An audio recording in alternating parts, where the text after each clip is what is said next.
आज का विषय है फ्रांसीसी क्रांति में महिलाओं की भूमिका। फ्रांसीसी क्रांति में महिलाओं की भूमिका महत्वपूर्ण रही। इनकी सक्रिय भागीदारी के कारण ही फ्रांसीसी समाज में महत्वपूर्ण बदलाव आ सके। अधिकांश महिलाएं तृतीय स्टेट से संबंधित थी। ये सिलाई, बुनाई, कपड़ों की धुलाई, बाजारों में फल फूल एवं सब्जियां बेचती थी तथा संपन्न घरों में काम किया करती थी। अधिकतर महिलाएं अशिक्षित थी। कुलीनों तथा धनी व्यक्तियों की बेटियां ही कॉन्वेंट में पढ़ाई कर सकती थी।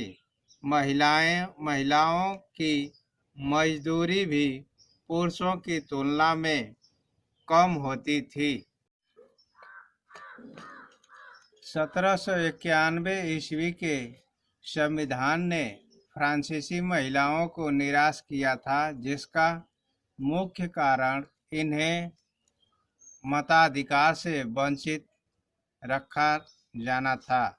महिलाओं द्वारा मत देने का अधिकार, असेंबली में इन्हें चुने जाने का अधिकार तथा राजनीतिक पदों की मांग की जाने लगी, जिससे ये अपने मत एवं मांग रख सके। अपने विचारों को विस्तारित करने के लिए इन्होंने महिला क्लब की स्थापना की। इस समय लगभग 60 क्लब अस्तित्व में आए थे, जो फ्रांस के विभिन्न शहरों में थे। The society of revolutionary and Republican women सबसे प्रसिद्ध क्लब था। इसके साथ ही इन्होंने समाचार पत्र भी निकाले। क्रांतिकारी महिला ओलंप द गूज फ्रांस की महत्वपूर्ण क्रांतिकारी महिलाएं थी। इन्होंने 1791 ईस्वी के संविधान द्वारा घोषित पुरुष एवं नागरिक अधिकारों का विरोध किया। इन्होंने महिला एवं नागरिक अधिकार पत्र घोषणा पत्र तैयार किया, जिसमें इन्होंने नेशनल असेंबली एवं महारानी से यह मांग की कि इस पर कार्रवाई की जाए। 1793 ईस्वी में जैकोबिन सरकार द्वारा जबरदस्ती महिला क्लबों को बंद करने की आलोचना की गई। नेशनल कन्वेंशन द्वारा इन पर देशद्रोह का मुकदमा चलाया गया, जिसके बाद इन्हें फांसी पर लटका दिया गया। वर्साय पर आक्रमण। स्त्रियों के जुलूस ने वर्साय की ओर प्रस्थान कर दिया। भीड़ ने राजमहल का दरवाजा तोड़ दिया तथा महारानी को घेर लिया। महारानी भीड़ से भयभीत होकर राजा के कमरे में भाग गई। राजा अपने परिवार सहित विद्रोही स्त्रियों के सम्मुख उपस्थित हुआ। राजा ने उनकी आजीविका के संकट को शीघ्र ही दूर करने का भरोसा दिलाया तथा सपरिवार पेरिस जाना स्वीकार किया। फ्रांस के इतिहास में यह घटना राजतंत्र के समर्थकों के अनुसार चुड़ैलों का धावा तथा राजतंत्र के विरोधियों के अनुसार परियों का धावा के नाम से प्रसिद्ध है। 1791 ईस्वी का नया संविधान 9 जुलाई 1789 को राष्ट्रीय सभा का नाम बदलकर राष्ट्रीय संविधान सभा कर दिया गया। राष्ट्रीय संविधान सभा ने फ्रांस के लिए लिखित संविधान तैयार किया और इस संविधान को 1791 में राजा लुईस 16वां ने अपनी स्वीकृति प्रदान कर दी। संविधान में दो बातों पर बल दिया गया। एक, राज्य की सार्वभौमिक शक्ति जनता में निहित हो। दूसरी, शक्ति का पृथक्करण राज्य एवं जनता के हित में हो। राष्ट्रीय सभा के भंग होने के पश्चात 1791 ईस्वी में 745 सदस्यीय व्यवस्थापिका सभा अस्तित्व में आई। इस व्यवस्थापिका सभा में अध्यक्ष के दाहिने हाथ की ओर बढ़ने वाले दक्षिणपंथी कहलाए। ये लोग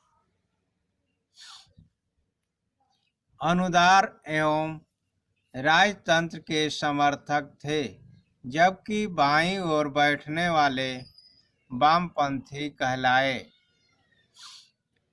और यह समूह मूल परिवर्तनवासियों का था, जो उग्र और क्रांतिकारी थे।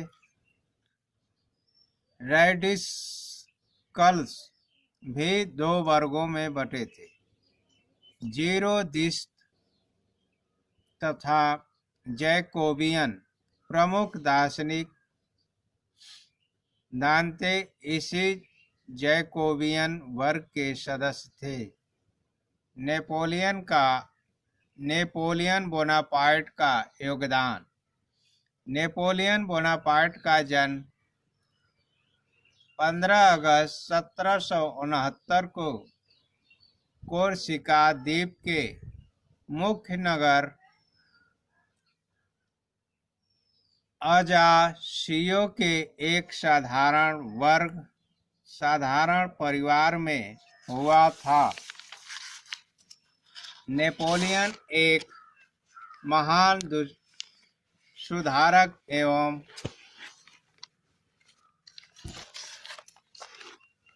आर्थिक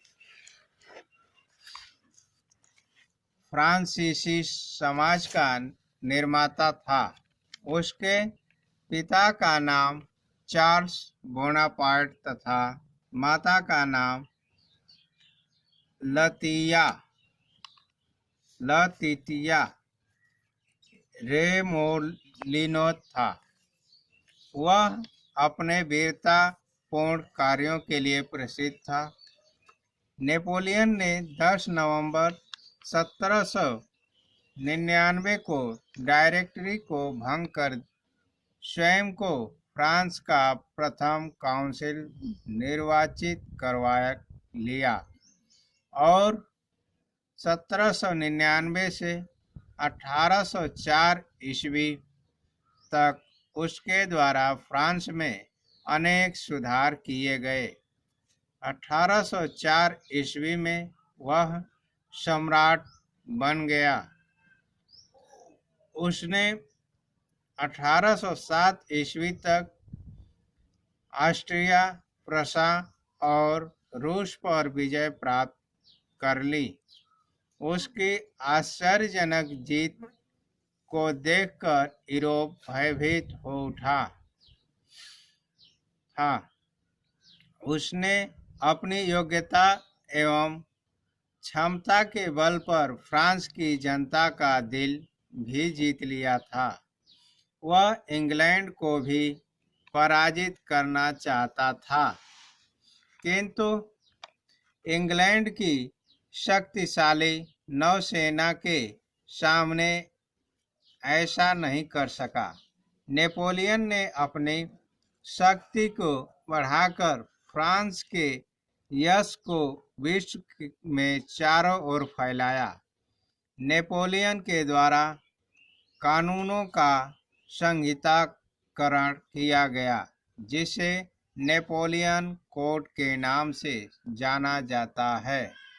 उसके शासनकाल में फ्रांस एक समृद्ध एवं शक्तिशाली देश बन गया था। यूरोप के मित्र राष्ट्रों ने संगठित होकर 1813 ईस्वी में उसे लीपीजिंग में हराया। फिर भी भारी जन समर्थन के कारण वह पुनः सत्तारूढ़ हो गया। यूरोप के मित्र राष्ट्रों ने 18 जून 1815 ईस्वी में नेपोलियन को वाटरलू नामक स्थान पर पराजित कर सेंट हेलेना द्वीप पर जीवन के अंतिम समय तक रखा। 5 मई 1821 ईस्वी को यहीं उसकी मृत्यु हो गई। नेपोलियन के पतन के पश्चात 1848 ईस्वी में फ्रांस में द्वितीय गणतंत्र की स्थापना हुई। आज का होमवर्क, बच्चों लिखो। फ्रांस में प्रतिवर्ष राष्ट्रीय पर्व कब मनाया जाता है? दूसरा प्रश्न, राष्ट्रीय महासभा के 2 दलों के नाम लिखिए। तीसरा प्रश्न, आवे सीए की प्रभावशाली पुस्तक का क्या नाम था? चौथा प्रश्न, 1791 ईस्वी में पुरुष तथा नागरिक अधिकार का विरोध किसके नेतृत्व में हुआ था?